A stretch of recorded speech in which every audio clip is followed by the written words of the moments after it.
Hello, my name is Faisal Khan. Today I want to talk about the difference between getting a sponsorship with an EMI versus being a registered agent or an EMD with an EMI. EMD standing for electronic money distributor, or basically an agent of an EMI, electronic money institution.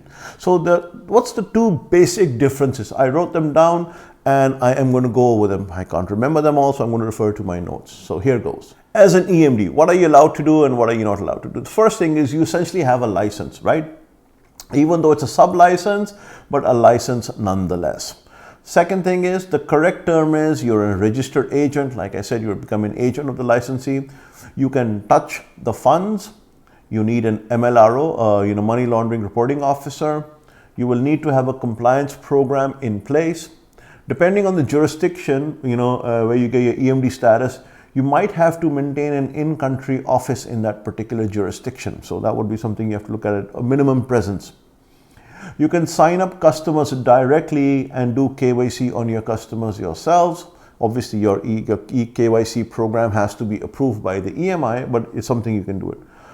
You would be open for an audit by the EMI. Because you're a sub-licensee, a sub-agent of the EMI, you are obviously subject to an audit. Depending on the arrangements, you can possibly do correspondent tie-ups. Even though I always keep saying that an agent can't do tie-ups, I will say that there are rare exceptions where this can be made the rule, where you can negotiate with the EMD under the proper, let's say, operating arrangement, etc., that you can go and do correspondent tie-ups. You can do your own assigning of IBANs to your customers. That's obviously something that's really cool.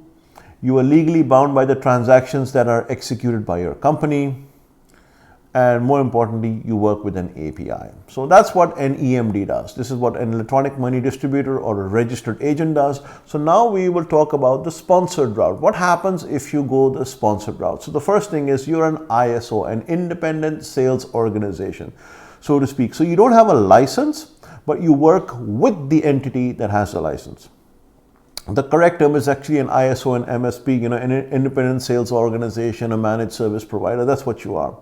You cannot touch the funds. So this is a predominant difference between a sponsored route and an EMD route. You cannot touch the funds. You are not required to have an MLRO. That's not your responsibility. Your compliance is essentially a hand-me-down by the EMI, and their compliance manual is what is followed and adhered to. Because you are not touching the funds, they don't see why you need to have a compliance manual. You do not have to maintain an in-country office or presence or minimum presence, etc. You cannot sign up customers directly. You actually refer them to the EMI or the EMD and they basically sign them up. You cannot do KYC on your customers. Obviously, like I said, because you are not basically signing up the customers actually be signed up by the agent, the EMD, or by the EMI themselves. So they are the ones who will be doing the KYC on the customer.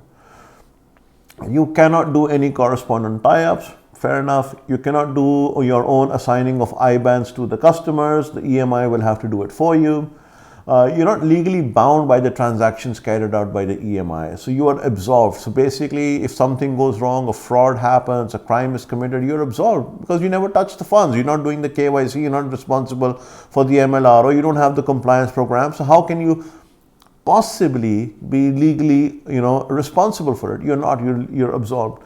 And you typically work with either an API or a white label solution. So that is it. In both cases, you would be allowed under EU to passport client information once you get your own license to get a copy of the transaction logs and history.